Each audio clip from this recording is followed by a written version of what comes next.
Boa noite, amados irmãos das igrejas, da Igreja Batista Regular Monte Sinai, uma grande alegria, e da nossa igreja, outras co-irmãs que estão em congregações, que estão assistindo nossos estudos nesses domingos, que passaram aí há quase mais de 2 meses, fazendo as ministrações via eletrônica, né, via digital, porque nós não temos como nos reunir devido à epidemia da coronavírus que se instalou há mais de 5, 6 meses no mundo, desde novembro do ano passado na China, e chegou no Brasil, na Amazônia, e hoje nós estamos vivendo essa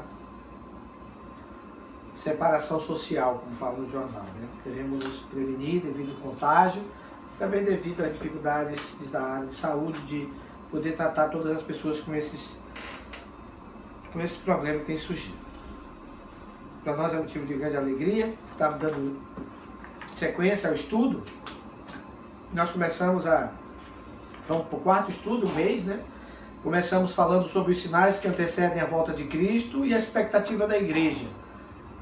Que expectativa, pastor? O que a igreja espera? Como ela almeja? Como está o coração do cristão?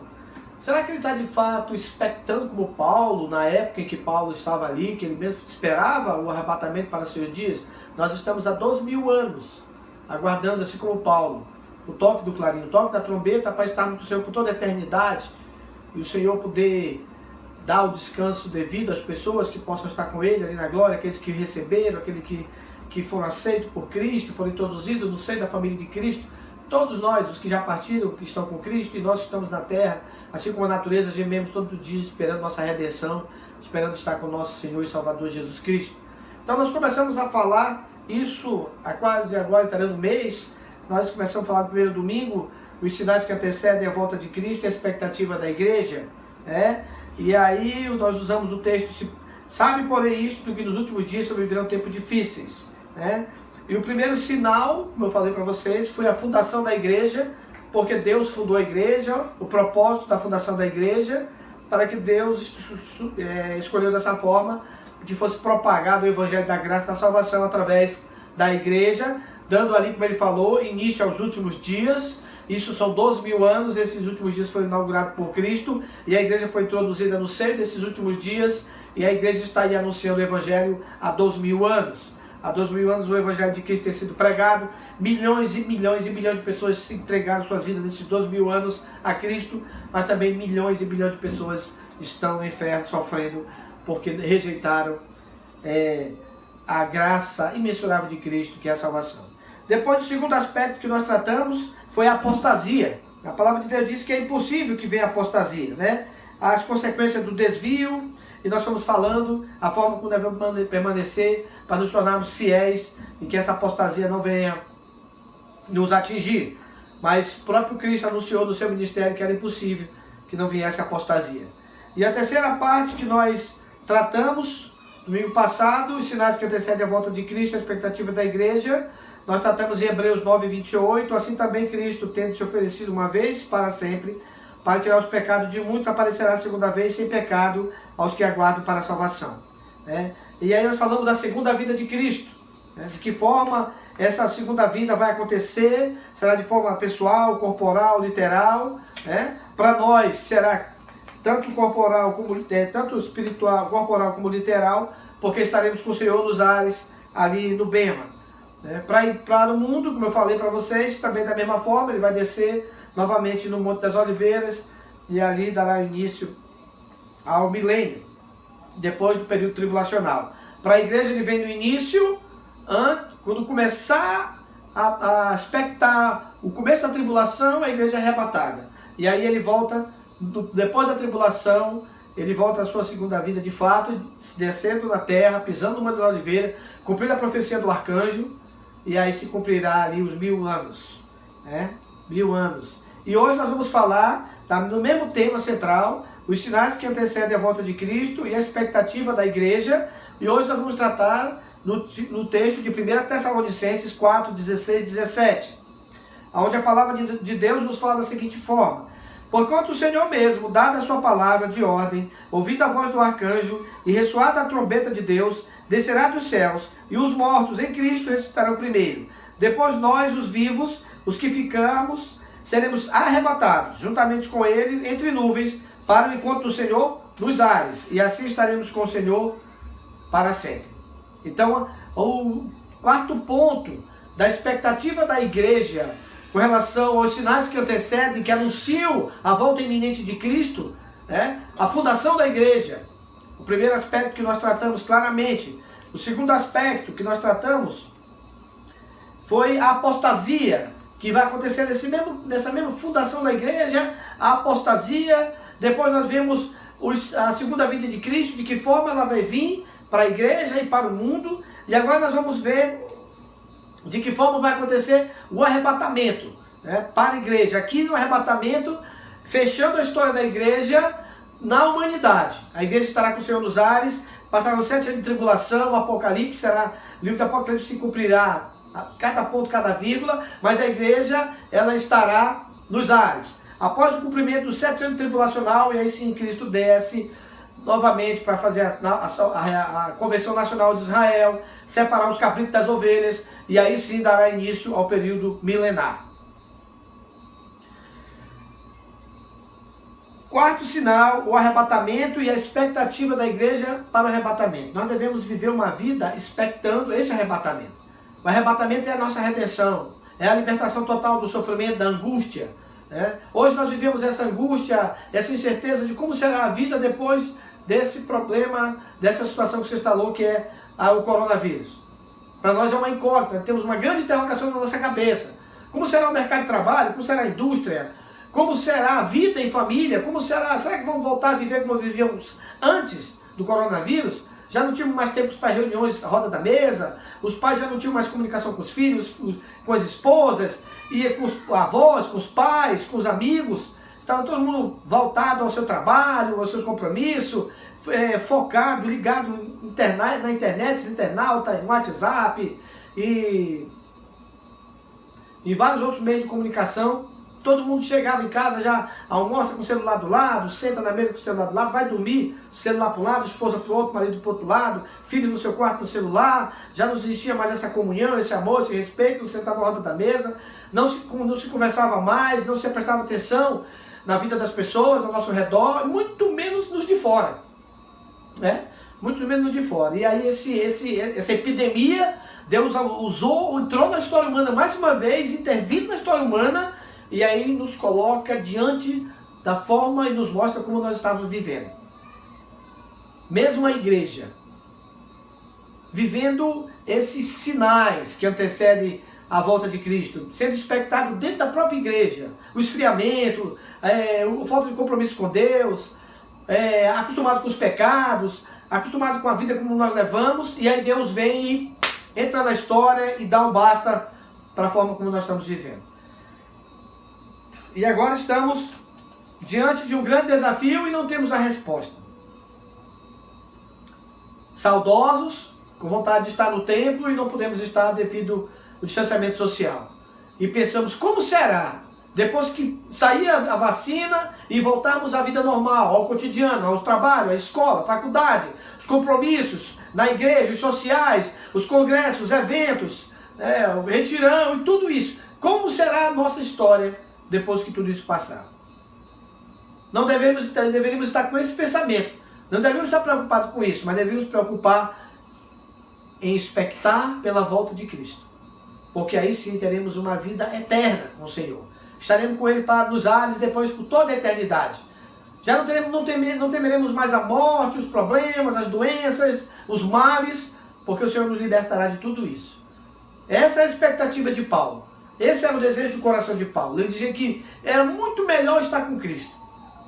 E nós estamos presos a esse sentimento, esses sonhos, projetos humanos, e esquecemos que nós temos uma promessa de um Deus redentor para ter uma eternidade com Ele.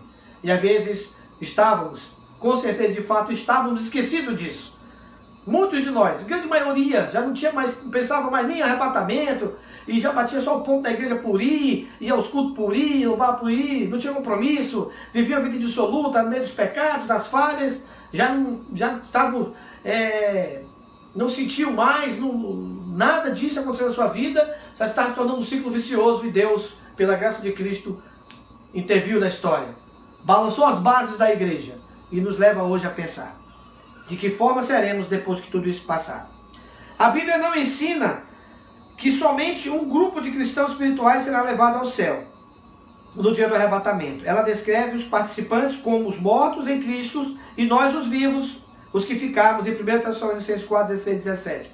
Ou seja, todos os verdadeiros cristãos mortos ou vivos, em 1 Coríntios 15, 23, a palavra de Deus diz, cada um, porém, por sua própria ordem, Cristo as primícias, depois os que são de Cristo na sua vinda. Os participantes são identificados como os que são de Cristo. Uma coroa de glória para os que se dispuserem a apacentar o rebanho de Deus. 1 Pedro 5,4. E aí nós estamos vendo isso aí com relação os pastores que têm o compromisso de estar envolvidos com o trabalho de Deus. As boldas do Cordeiro, né? A palavra de Deus nos diz, revelada nas Escrituras, que algo que ocorre entre a translação da igreja e a segunda vinda de Cristo. Antes do arrebatamento, a igreja ainda aguarda essa união. Conforme Apocalipse 19, 7, alegremos, exultemos, demos-lhes glória, porque são chegadas as boldas do Cordeiro. A palavra de Deus nos ensina isso. O local das boldas só pode ser no céu, onde nós vamos estar, visto que segue ao tribunal de Cristo, demonstrando como acontecimento celestial, e quando o Senhor retornar, a igreja virá dos ares, conforme Apocalipse 19, 14, o seguiu os exércitos que há no céu, montando em cavalos brancos, com vestiduras de linho finíssimo, branco e puro. Os participantes das boldas e o da ceia das boldas do Cordeiro. Os participantes das boldas é um acontecimento que inclui somente Cristo e a igreja. Os participantes da ceia das boldas do Cordeiro, Cristo, a igreja, Israel, e por rejeição do convite, por parte de Israel, será estendido aos gentios. É preciso distinguir entre as boldas que ocorrem no céu. As bases para avaliação, nós podemos entender, para podermos dar um segmento ao estudo e estamos falando sobre a parte do arrebatamento, né? Em primeiro lugar, de acordo com Lucas 14, 14, a recompensa está associada à ressurreição, visto que de acordo com 1 Tessalonicenses 4, 3, 17, a ressurreição, a parte fundamental da translação, o galardão deve ser parte desse plano. Quando o Senhor retornar à terra para reinar, a noiva é vista como já recompensada. Isto observando em Apocalipse 19, 8, em que a justiça dos santos é plural. Ou seja, os atos de justiça, correu bema, todos nós fomos julgados segundo as nossas obras, e a igreja se ataviou, já casou com Cristo, todo mundo com roupas novas, nomes novos, e aí voltamos para reinar com o Senhor no período milenar. O lugar do bema de Cristo, não é preciso destacar que esse exame deve realizar-se na esfera das regiões celestes. Estaremos nas regiões celestes e ali acontecerá tudo isso. 1 Tessalonicenses 4,17 afirma que seremos arrebatados entre nuvens para o encontro com o Senhor nos ares. O juiz no bema de Cristo, 2 Coríntios 5,10, deixa claro que esse exame é conduzido diante da presença do Filho de Deus. Em João 5,22 declara que todo julgamento foi confiado nas mãos do Filho. Os participantes do bema. Pouca dúvida deve haver de que o bema de Cristo está relacionado apenas aos crentes, conforme 2 Coríntios 5, de 1 a 19. A questão não é avaliar se o julgado é ou não crente. A questão da salvação não está sendo considerada. A questão de julgar pecados antes da salvação e pecados não confessados seria negar a eficácia da morte de Cristo, conforme Hebreus 10 e 17. Também de nenhum modo me lembrarei dos seus pecados e das suas iniquidades para sempre. Então o bema, que é o primeiro princípio que vai acontecer após o arrebatamento da igreja, estaremos com o Senhor nos ares, e ali está acontecendo o bema. O bema é o tribunal de Cristo. Estaremos como igreja sendo julgados pelas nossas obras, não para condenação, mas para consciência. E aqui na terra, nesse período que lá para nós é um período ininterrupto, porque estaremos fora do tempo e do espaço, então não teremos o controle das horas, não haverá dia e noite, porque estaremos em espírito com o Senhor, e onde há espírito as coisas não é, como no plano físico. Mas aqui estará passando 7 anos. 7 anos de tribulação estará acontecendo aqui na terra. Estará sendo deflagrado o Apocalipse. E nós estaremos com o Senhor nos ares, e ali estaremos sendo julgados Não pelos pecados, pelas coisas, porque Cristo já lançou no abismo do esquecimento, mas a forma pela qual nós agimos com o tesouro que Ele colocou em nossas mãos. Desse modo, o julgamento não determina o que é eticamente bom ou mal, mas, pelo contrário, o que é aceitável e o que não tem valor. O propósito do Senhor não é punir o seu filho pelos pecados, mas recompensar seus serviços pelas coisas feitas em nome de Deus. Lembrando do que o Cristo nos falou: buscar em primeiro lugar meu reino e minha justiça, e as demais coisas vos acrescentarei. Pode ser no presente, pode ser no porvir. Jesus poderia estar se referindo às nossas necessidades físicas e humanas, que Ele tem suprido até hoje, mas pode estar nos referindo ao que Ele prometeu, que nós devemos entesourar tesouro nos céus, para a eternidade. E como se tesoura? Pregando o Evangelho, vivendo o Evangelho e mostrando para as pessoas o caminho da salvação. O resultado do exame do bema de Cristo: haverá um galardão pela obra demonstrada indestrutível pela prova do fogo. O Novo Testamento especifica 5 áreas às quais se menciona o galardão. Uma coroa incorruptível para os que obtiverem vitória sobre o velho homem, sobre a velha natureza. 1 Coríntios 9:52, a palavra de Deus nos ensina isso. Aquele que luta afinco contra o velho homem, contra a velha natureza, busca viver uma vida longe do pecado, longe das transgressões, busca viver uma vida glorificando o nome de Deus, testemunhando à sociedade que o Evangelho de fato transformou a sua vida, e que ele, mesmo sendo um pecador, mesmo sendo uma pessoa que ainda está debaixo da ação do pecado, ele foi uma vez liberto para sempre, e essa libertação faz com que tenha transformações de vida. Outra coroa, uma coroa de alegria para os ganhadores de almas, aqueles que ganham alma, aqueles que pregam o Evangelho e são beneficiados pela graça de Deus, e Deus converte pessoas pela pregação do Evangelho através do seu ministério. Ele diz: esse receberá uma coroa, a coroa da alegria, a coroa de vida para os que suportam a provação, para aqueles que permanecem firmes diante das provações, diante daquilo que Deus tem colocado para nós. Esse permanece firme. Uma coroa de justiça para os que amam a sua vinda. 2 Timóteo 4:8. A coroa da alegria, 1 Tessalonicenses 2:19. A coroa da vida, Tiago 1:12. A coroa da justiça, 2 Timóteo 4:8. Então nós aprendemos fundamentalmente, nessa primeira parte desta noite do estudo, qual é o quarto sinal. Nós estamos falando do arrebatamento da igreja. E estamos falando que haverá o bema. O bema voltado é um tribunal de consciência. Que hoje nós estamos passando por essas adversidades, essa dificuldade, poderíamos também pensar que nós estamos num tempo de avaliação. Deus nos deu um tempo para avaliarmos como nós temos prosseguido. Se nós de fato estamos expectando a volta de Cristo, se nós estamos com nossos pés fincados na terra, mas com os pensamentos no céu. Que Deus possa nos capacitar, nos fortalecer nossas mentes, coração e espírito diante das adversidades. E no próximo domingo nós vamos concluir o ensino do quarto sinal. Falaremos do todo o propósito de Deus se cumprindo nos sinais que antecedem a volta de Cristo. Que Deus abençoe a todos nesse domingo. Tenham uma boa noite de sono, de descanso, que Deus nos dê uma semana de grandes vitórias e que a graça de Deus caia sobre o Amazonas, o Brasil e o mundo, e essa doença possa cada dia mais e mais ser curada e possamos ser libertos, possamos voltar ao seio da igreja. Essas são as minhas palavras nesta noite. Um grande abraço a todos. Deus abençoe.